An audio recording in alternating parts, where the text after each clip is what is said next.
Hi everyone, my name is Matt Aquilina with Nexus Baseball, and this is Quick Pitch, where I quickly cover your questions about pitching mechanics and technique. Previously, we looked at the pitching kinetic chain, and to recap, it is from the ground in the feet, through the legs, hips, torso, shoulder, arm, and hand. We also discussed how pitching mechanics at its most basic is figuring out how to get the most out of this kinetic chain to safely develop velocity. Pitching mechanics are very complex due to all the moving parts, and most pitching mechanics discussions break the pitching motion down into some combination of the following phases: windup, early cocking/stride, late cocking, acceleration, deceleration, and follow-through. Each is described to be distinct, and drills are created to look at elements of each. I believe this is much too complex and granular approach, and misses the big picture of pitching mechanics.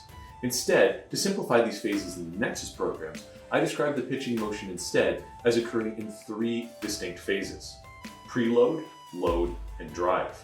The first stage is the preload stage, where the body is set up in the right position to best enter the next phase with balance. This can incorporate a wind-up element to get to that position if comfortable for the pitcher.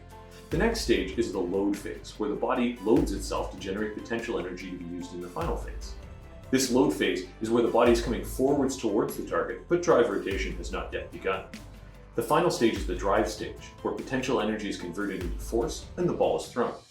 Anything that occurs after the ball has released is the follow-through, and there is no cueing involved whatsoever, as the form of the follow-through will be entirely dependent on what occurred in the preceding three stages or phases. What this does for us is create a simpler setup where we can more easily visualize. It is also entirely logical, as it allows you to segregate and focus on the setup, the best way to generate potential energy, and then the release of that energy into the baseball.